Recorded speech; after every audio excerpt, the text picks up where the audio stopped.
Must be a lot of delay.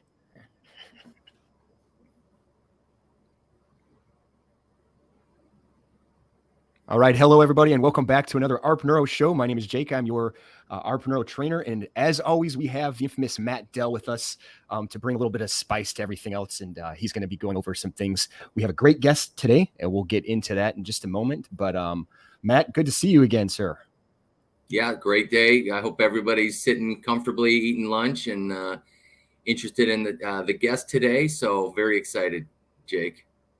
Perfect. Awesome. I'm going to go ahead and fire this up, and then you let me know, and I'll flash it through, and you're ready to move on. For those that have already heard this, please go grab a soda. I'll go relatively quick, but for those that aren't familiar with ARPneuro and who we are and what brought us here, I want to just go through a very quick overview of who we are. ARPneuro, the technology, you can go to the next slide, Jake. The technology that we're going to be discussing today and that we've been doing, Q&As to try to get more and more people educated on this has been around for over 20 years, huge success rate. And the company out of Minneapolis that started and founded this technology really focused most of their attention treating professional athletes and sports teams all over the U.S. It's a much faster, quicker recovery, which is you can see when you see your favorite sports athlete come back from any injury quicker than the normal. What we're trying to do is take that technology to all the weekend warriors out there and other chiropractic offices and doctors that want to, take advantage of this technology for their own patients. So you can go to the next slide. Like I mentioned, a ton of athletes. If you go to our website, we have a great, Sarah's done a great job, our chief marketing officer, on putting together kind of just a sampling of some of the ARPneuro athletes using it. We also have a section of there that we call Weekend Warriors. So you get a very good, overview of the technology and how it's helped so many people around the U.S. You can go to the next slide. Personally, this is my son's senior year in high school. I experienced it firsthand. He broke his tibia fibula. They put a rod between his knee and his ankle. And I was told, hey, if he did, you should have him go do the ARP treatment and he'll be able to play basketball that same year. I said, I doubt that with a rod in his leg, but sure enough, we did the 20 treatments. We drove about an hour each way to the doctor's office, which is why we're trying to, continually work with clinics to grow so that more people have the opportunity for this. But sure enough, that's him playing basketball the last 5 games of the season. And without question, there's no way he would have been able to do that without the RX because of the neuropathy of the muscles and everything that he was able to work through as the bone strengthened and healed so that he could actually play. You can go to the next slide. Matt, I never asked you a follow-up on that, but how is your son ever since then? Does he have any issues with his leg? No, he's good. We got the rod out and, that was always fun. He had to go back for surgery and, so he's able to do everything that a normal 22-year-old does. So it's very impressive. Right. As a matter of fact, it's, how this grows in his school and other athletes. And I mean, it's amazing the success and the outcomes and what it does year after year within his own high school and the sporting community. You see it firsthand with the clinics around our area and how they're now getting more and more of these student athletes in to get treated. So, sure. Logan University, just as an example, and we're going to talk to our guest a little bit about her experience with Logan, but they have opened up a clinic. They've opened up a clinic and they're treating all of their patients with the RX and the ARPneuro. So you can go to the next slide. Yeah. So for those, we have 2 products really. There's the RX100, which is a class 2 medical device, and it has to be utilized by a licensed physician. And then we have the over-the-counter PRS, and we are having so much success with that. Really, the only difference is the RX contracts at about 500 contractions per second, and the PRS is at 245 contractions per second. And Jake's going to go into more detail on the technical aspects of that. Yeah. So a lot of times I think people just kind of misunderstand the point. Just because it's over the counter doesn't mean it's not going to be effective. It certainly is.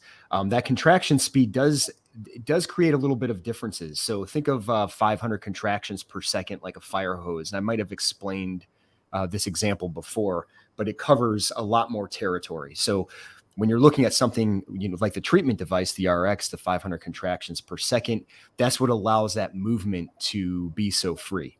And you're allowed to go to such intense levels, but still eventually move through it because it's able to spread out so much.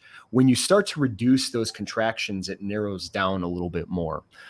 So think of 245, you're kind of cutting that down a little bit. You're still going to be able to get some movements in there, but now it's also zeroing in on specific muscles, and it helps for strength training as well. So there are some pretty cool benefits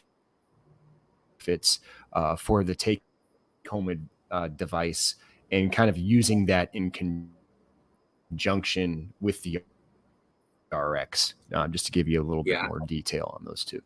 Yeah, I'm excited to hear from our guest today because as we talk to most of our clinics, the utilization of the PRS for their patients and clients, as a take-home device is a phenomenal asset for a lot of our clinics. And I'm interested to talk to our guest to find out her experience and exposure to the PRS along with the RX. But this slide, Jake, is just a sampling of some of the common conditions that the RX and PRS are able to help and support. And we're trying to do a better job and educate more on future Q&As. If there's any of these conditions that you'd love more information, feel free to email us at info@arpneuro.com. Love to get it scheduled on a future Q&A. So you can go to the next slide, Jake.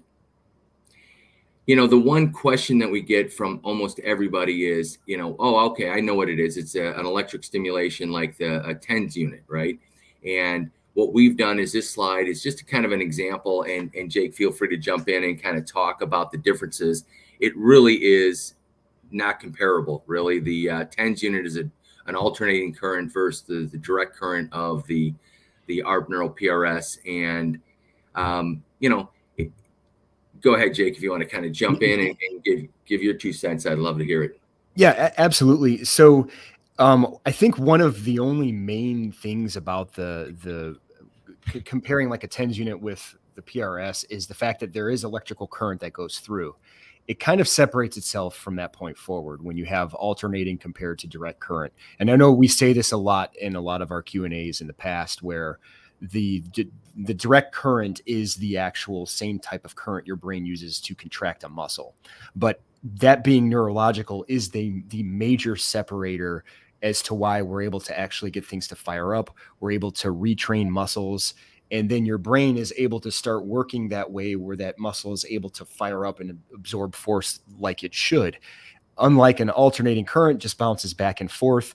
You're just not going to get to that intensity or that depth, and you're certainly not going to get that neurological response that you would get from the PRS or the RX and any of our technology that we use under that direct current. So that is the major separator. I mean, you can find a lot of these alternating currents on Amazon. You can probably find them for a couple $100, but there's a reason why the price differential is so significant, because of where the technology is going. And there's so many other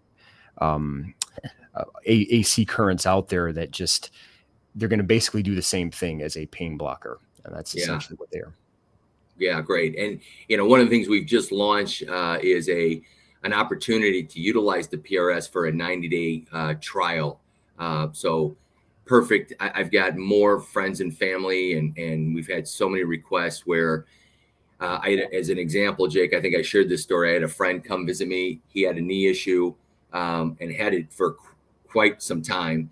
I got him set up on the PRS, 20-minute session, followed by the blood flow. And he was blown away on how instantly that helped, and he was able to walk the entire weekend playing golf, and went online, bought one. And now him and his entire family are using it.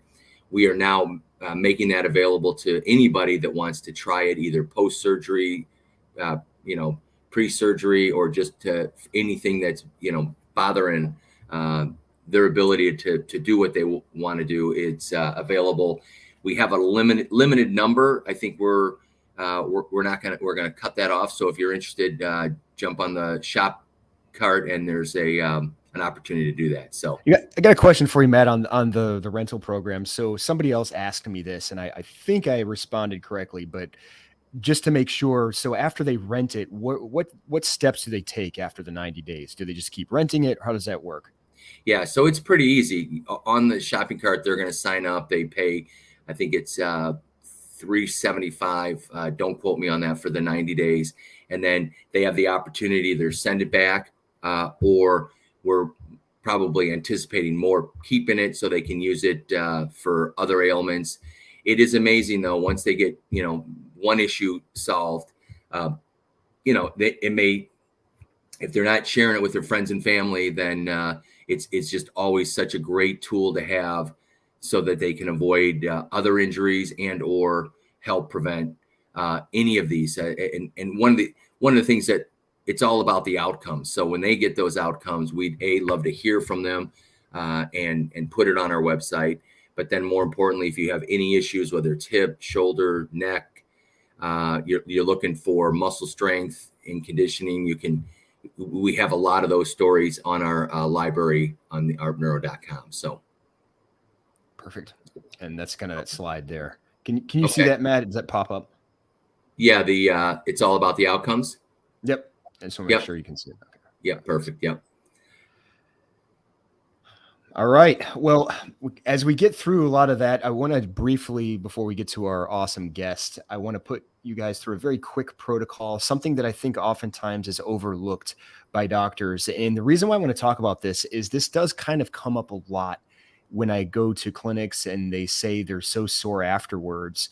Now let me kind of explain a lot of that. So they are going to get a traditional onset muscle soreness. So just like a traditional DOMS that you would get from working out in the gym, it's the same concept. It's still breaking down that muscle like hypertrophy.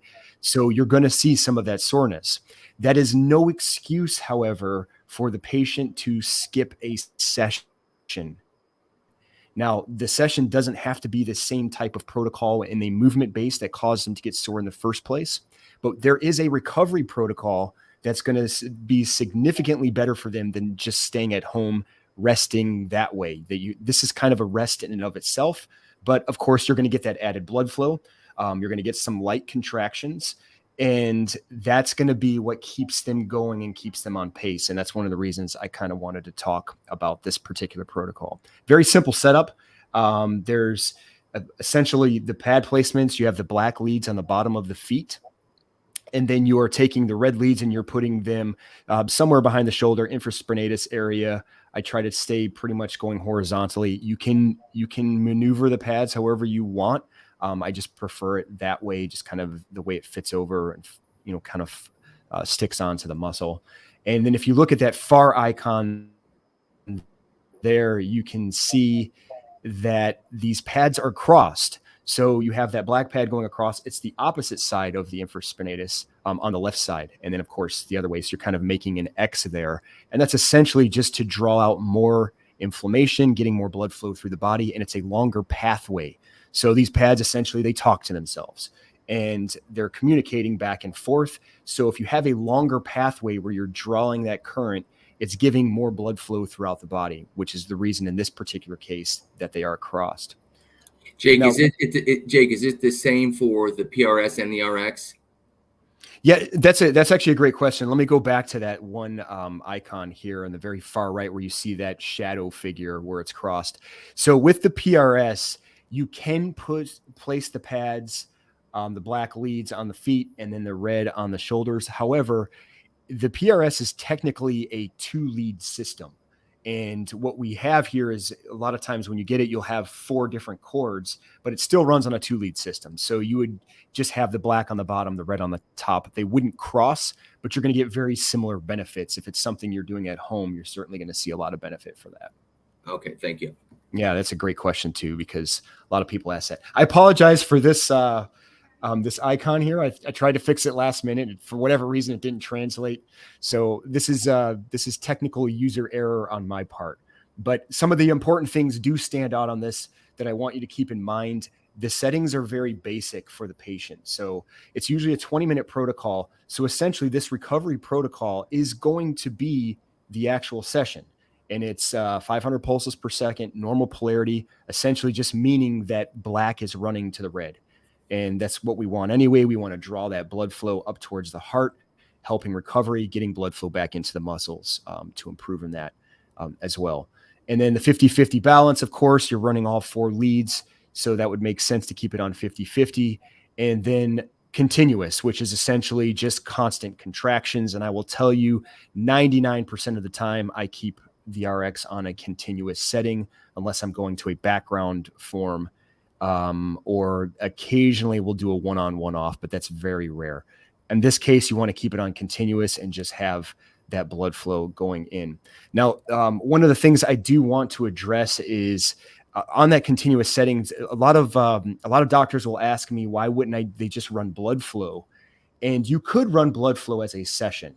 One of the things I try to avoid doing that, and I try to convince doctors to avoid doing that for a couple of reasons.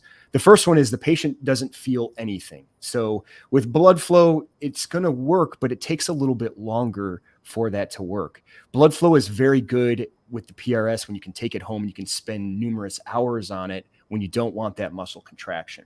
However, when it comes to this particular recovery protocol, you want a light sensation. You know, even a light contraction is going to produce more blood flow, even if you're at lower numbers than if you were to go to the blood flow option and turn it all the way up to 100.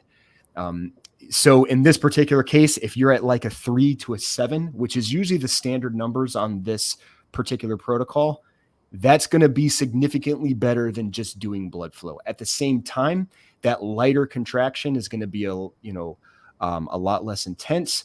It's oftentimes it's very comfortable, and the patient just lays here in the, as you can see, in the supine position or whatever's comfortable. But for the most part, it's usually just face up. And for the 20 minutes, that's the session.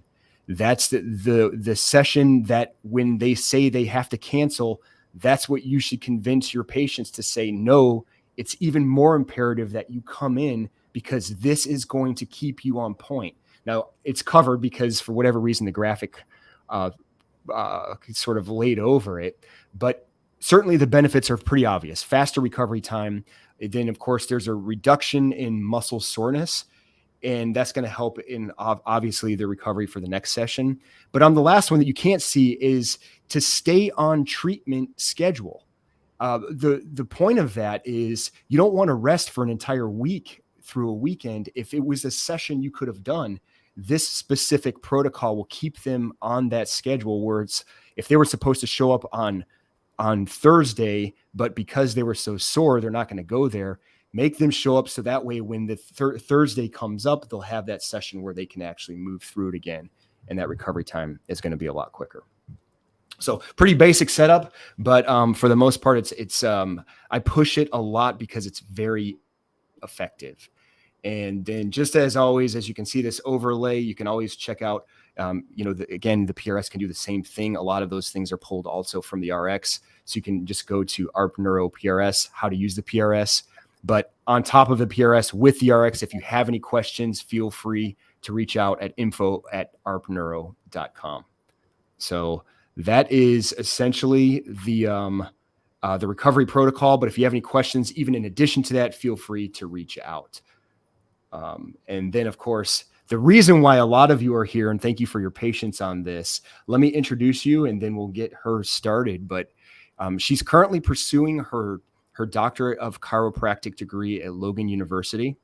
She's set to graduate in August of 2023, and she's currently completing her external clinical rotation at the University Village Chiropractic over in Chicago, Illinois. I'm very familiar with that.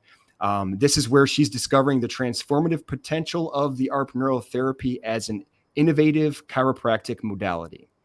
With a passion and interest in holistic healthcare, she is eager to integrate ARPneuro Therapy to optimize patient outcomes and promote preventative health. She's an avid runner as of also completing 4 half marathons. And she's currently, in addition to getting her doctorate, she is studying for her CS certification, which translates perfectly within this technology. She's quickly becoming, in my opinion, a rock star with our technology and perhaps the future of where ARPneuro Therapy is going. So everyone, please welcome Faith Stephan. And there she is. Faith, nice to see you. Glad you're here. Hi. And thank you for your patience. Oh yeah, was very, very eager to get on here. That's for sure. Faith, so welcome. Excited to have you on, and love to hear a little bit about you. We haven't had a chance to speak, so I'd love to hear your story, and more importantly, when and how did you find out about ARPneuro for the first time? It's funny, like the timeline that this happened, because I was on the plane coming back to Chicago the beginning of this week, and I was just deleting, random pictures I have in my camera roll because somehow it got to 10,000. I was like, this is a problem. And I came across a picture of a ARP machine, and I was like, I don't remember taking this. And I pulled it up. It was from October of 2019. I was like, the timing of this couldn't have been more perfect, because that's like exactly when I was first introduced to it. And the guy that was using it told me a story about how he destroyed his knee playing like hockey, and he was supposed to get surgery, and then they sent him to Arizona to get rehabbed with it. And then he went back to his surgeon and was no longer a candidate. And I was like, I'm going to have one of these one day. Like, little did I know, a year and a half into chiropractic school, one of the clinicians at Logan University, Dr. Vogt, who's absolutely incredible, I saw one in her office, and I was like, what are you doing with that? Like, do you know what that is? And she was like, do you know what it is? And so she had a patient that she was using it on, and I reached out to the people that were in charge to make sure that she was the clinician I was working for the trimester. Mm-hmm. And then one thing led to another. And then I was in Chicago, and this last February, training with her, because I was like, she was supposed to come up here while you guys were like working on integrating it into Logan's clinic. And I was like, I asked like Dr. Goodman, I asked her, and I was like, what do I have to do? Who do I have to talk to so I can go train? I was like, I need to know more. Like, I want to understand this more. I want to use it more. And that's how I got here in Chicago. That's a great story. Yeah. I find it very interesting as I meet and talk to a lot of the clinics around the country, how they're getting unbelievable referrals, especially for professional athletes on recovery after orthopedic, after surgery. A lot of these, doctors are actually, making sure that their patients are going to a center that has the ARPneuro treatment so that their patients can, quickly recover. I'd love to hear that story. So the first exposure, so you had, there was a patient that was going to get surgery and then started utilizing the ARP treatment and then did not have to. Is that what I'm hearing? So he wasn't a personal patient of mine, because I met him prior to starting school. Okay. He was a friend of a friend, and we're all just like hanging out. And I was like, what is that? And he proceeded to tell the story, because he played semi-pro hockey.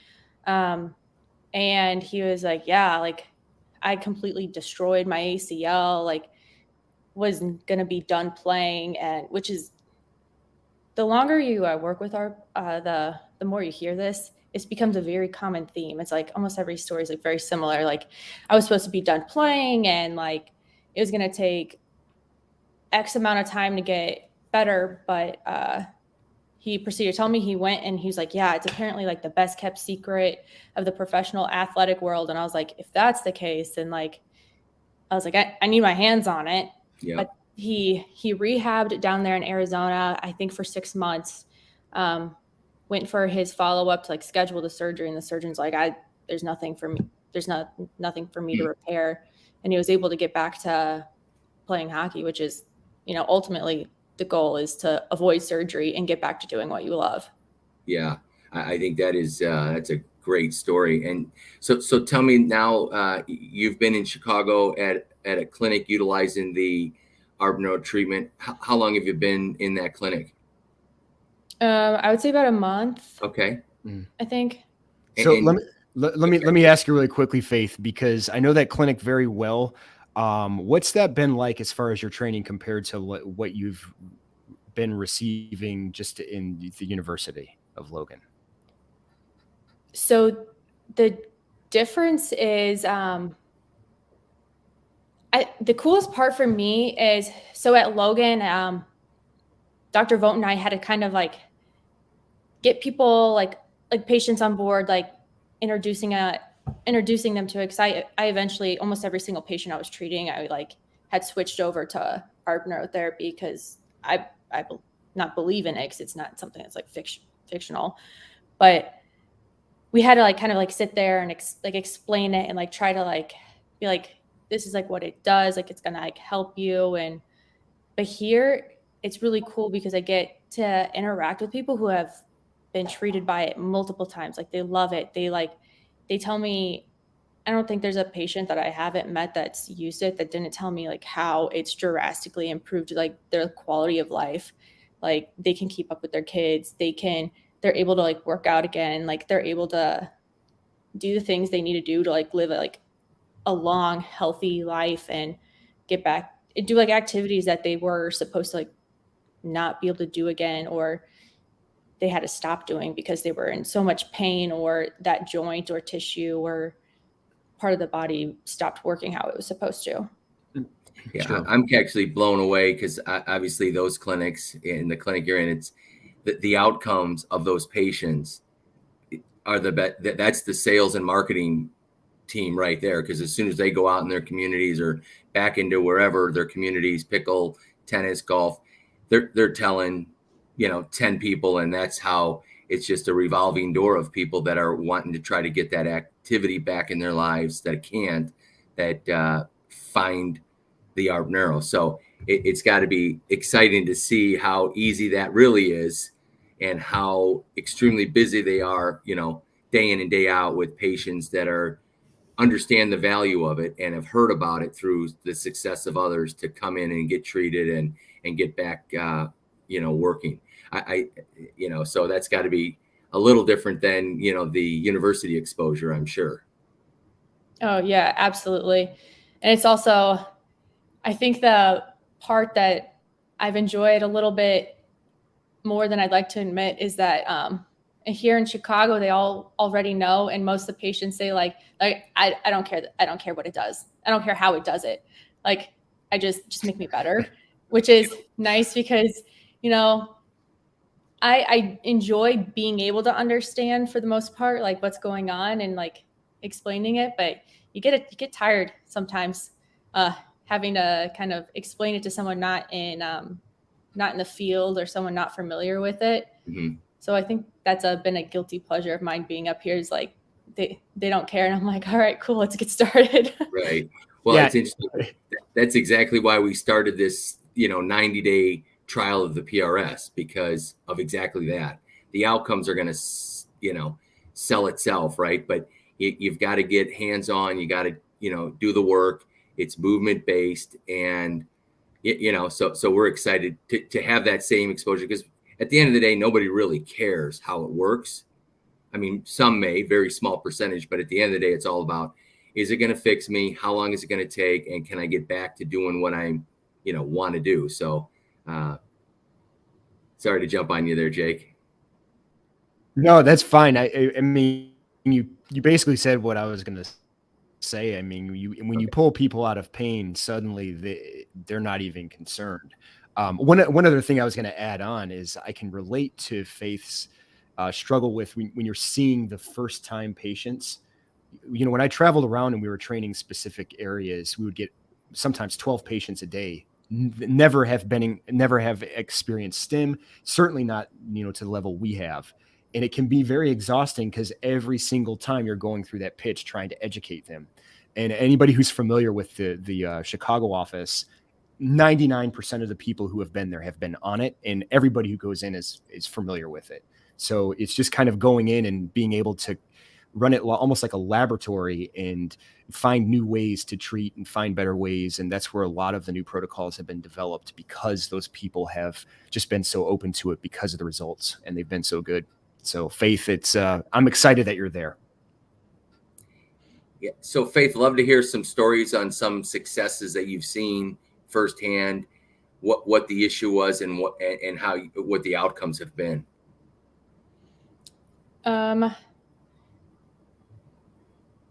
It's so hard to choose, because it's like the amount of people that I've like seen. So like we have I really super uninvolved.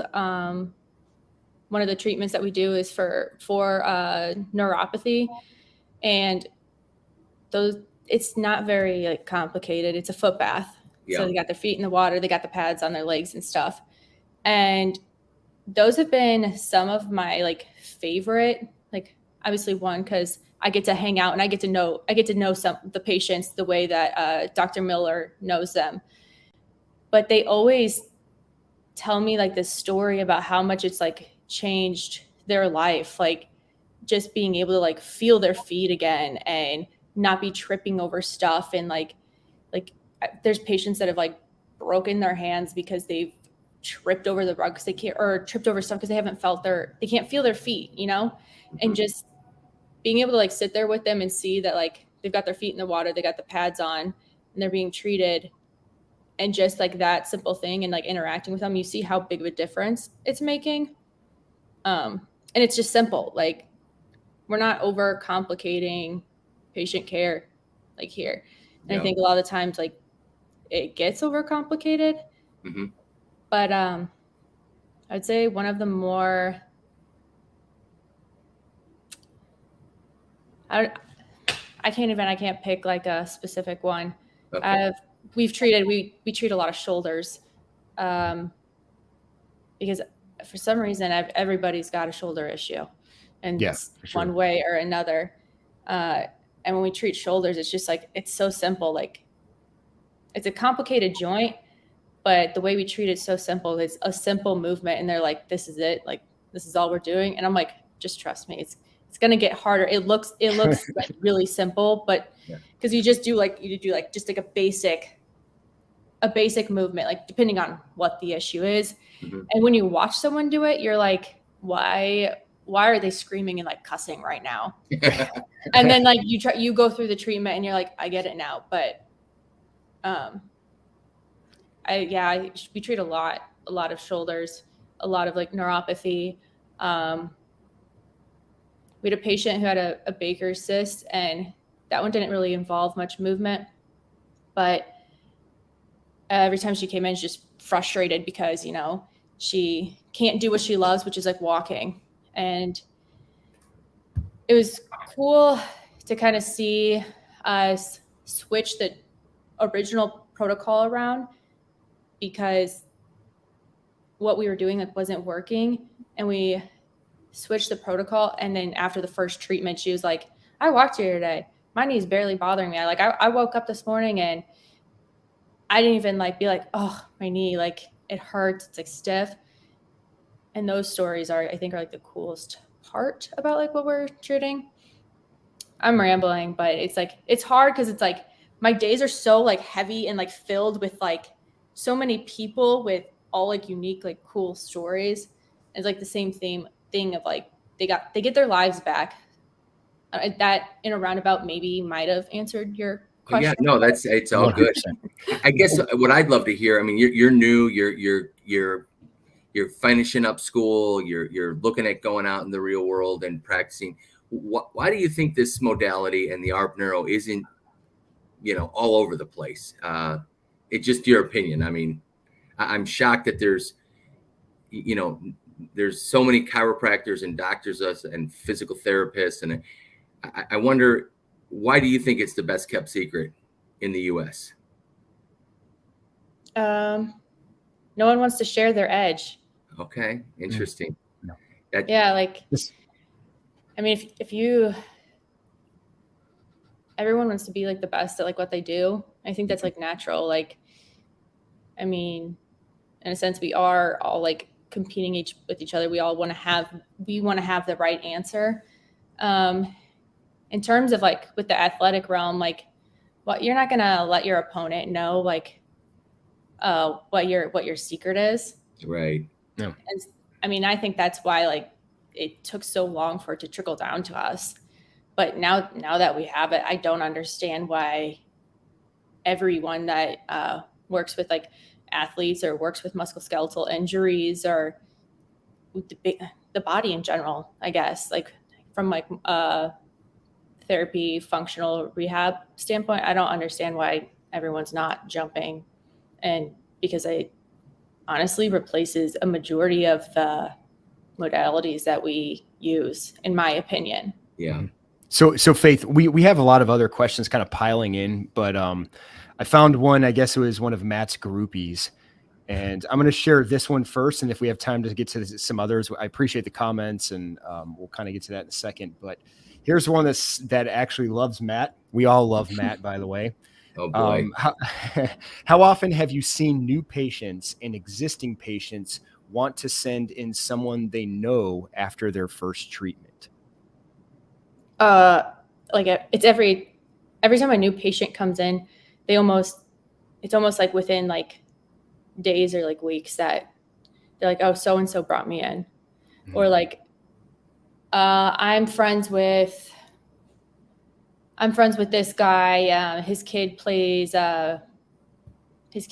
baseball and he got hurt. Like, and he said you guys use this like ARP thing. Like it's always like by word of mouth. Like everybody came in. Everyone always like it's like almost every single patient. Like it sells itself. Like I think almost every single new patient comes in like looking for the ARP, and it's always like so-and-so referred them, and I'll like ask Dr. Brian, I was like, oh, like, you know, who's that? He's like, I don't even know, but I know that they coach football with one of my buddy's cousins. Right. Like, yeah, that's how it is. Yeah, it's literally like after the first treatment, they're like, this is insane. There's nothing like this.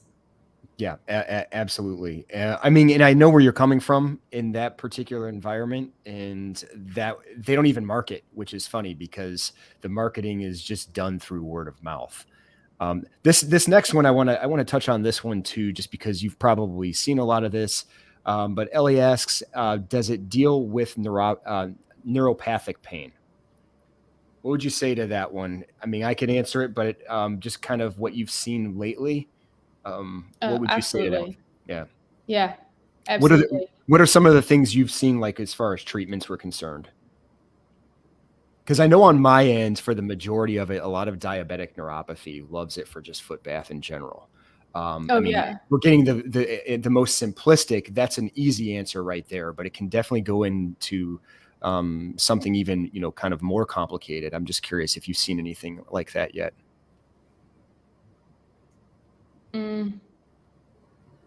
Off the top of my head, the ones I've been dealing with have been the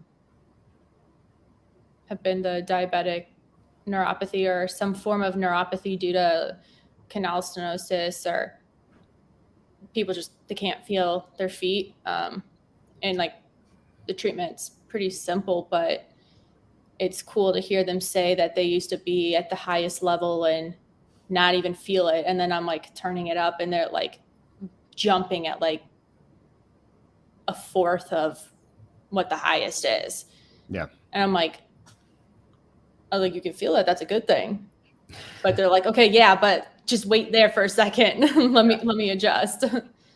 So I've got a question for both of you around that neuropathy. And is that something that is a common condition?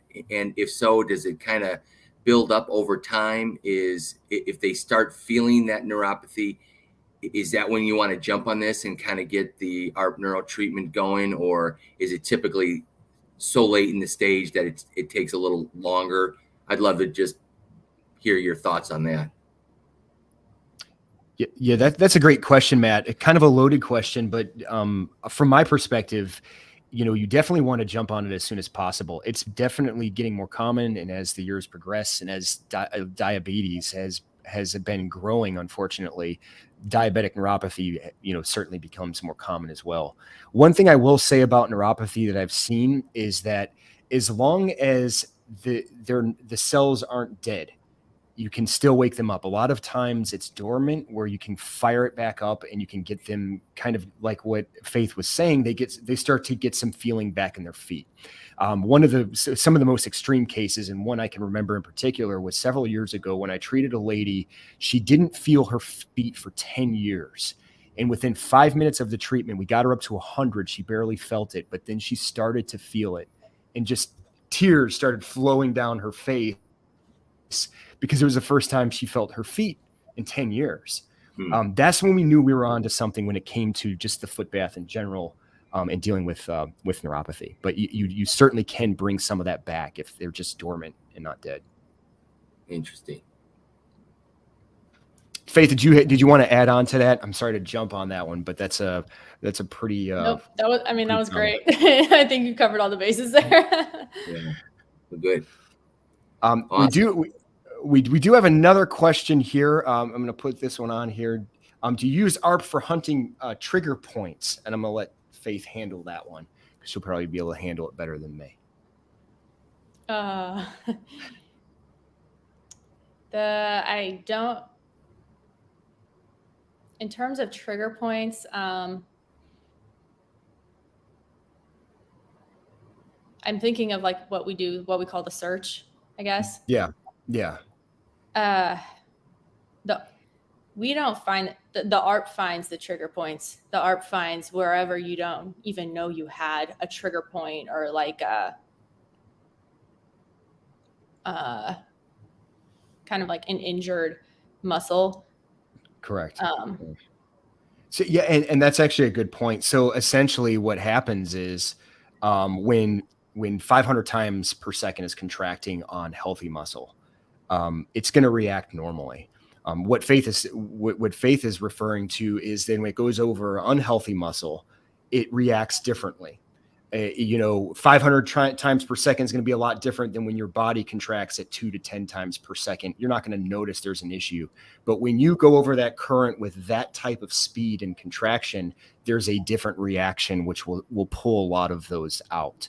It could be we hypothesize it's probably like, sodium potassium leakage and perhaps a reaction to that, but it is different than what a healthy muscle would react to.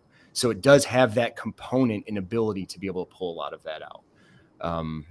So yeah, I kind of answer that question, hopefully. Good. Awesome. And do we have any other questions, Jake? Because I know we want to try to keep this to about 45 minutes, so we're getting pretty close to the end. I don't. If I skipped one, I apologize. I see Omar in there. He said hi, so I just want to say hi back. Faith, I love the office that you're in because there's so many great patients that are there. But I don't see anything else. I'm very excited to see how far you go with that and how much you learn, and then what you bring to the table, because I know eventually that's definitely going to happen. Yeah, I'd love to. Young, you're vibrant, you're passionate. Yeah, my final question then, I'd love to hear from you now that you're getting close to graduating and finishing up and, going out in the real world. I mean, I'd love to get your thoughts on how ARPneuro is going to be part of that, your practice, regardless of where you land. What are your thoughts? I have zero intentions of practicing without it. Okay. I don't see the point anymore. I drastically value this machine and like what it can do. It's efficient. You get patient compliance.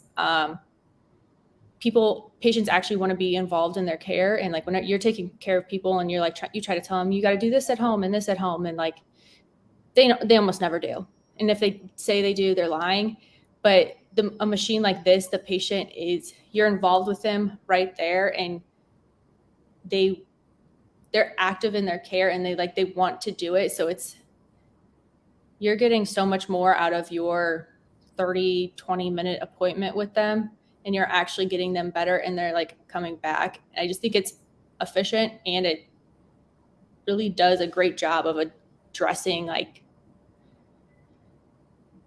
what's actually causing them the pain, instead of having to treat the pain and then hope that they come back long enough to fix what was causing the pain. And with this, we're doing it at the same time. So I don't know why I'm not even trying to like market this at all. Like, I just like, when you use it and you see as much as I've seen, and I'm sure as much as you guys have heard and seen, you just don't understand why everyone's not utilizing it with their patients in some realm. Yeah, no, that's a great answer. I mean, it is remarkable, and I love the stories. I love the outcomes. I love hearing from those patients. If we have any patients or clinics on, today, we've got a very simple 5-minute video that, a link that we can send to make sure these patients are, telling their stories, because I'm with you. I think it's all about the outcomes is kind of our slogan. And the more people that get treated with this technology, there's 10 more behind them that they're going to, tell. And it's just great to see people that happy, getting their lives back, doing whatever it is that they need to do to kind of have a healthy, functional life. So, so happy to have you on. Wish you all the best in your future. And please, we'd love to get you on another Q&A down the road, but, love to hear from you in the future. So Jake, I don't know if you have anything you want to close with, but. Just one more thing. First off, someone said her passion is remarkable. I couldn't agree more. Just the fact that she was able to latch on to a doctor before she's even finished with school because she wanted to learn more. That was an impression that I saw right away. So I've loved her from the beginning. I knew she was going to be a rock star, and she's putting that into play now. And I can't wait to see how her career continues to blossom from that. There's one more thing I do want to share. I know we're kind of over time, but this is a very common question, a very good one too. And it's, what additional benefits could ARP offer a patient with back problems? And even if it's chronic pain, the fact that you can get blood flow and muscle contractions in certain areas, it's going to help relieve that pain, whether it's with the PRS or if it's with the RX. I will say, we usually say if it's pain levels of 6 or above, that's where you want to find a clinic. Go on our website, and if we're not in your area, our goal is to get in your area. So get on a doctor and have him reach out to us, because we do want to get in your area. They will treat you with your back problem, and then you can take a PRS with you. It has done so well with back problems. So I highly recommend you kind of looking into that a little bit more. Check out our website. Awesome. Well, great. Another great show. So glad we're able to help and educate as many people that are listening to this. And we're excited for you, Faith. Thank you for your time today, and wish you all the best in the future. Thank you. I had a lot of fun. Thanks, Faith. I hope you're coming back. Thank you. Yeah. Take care. Take care, everyone. Thank you for joining in.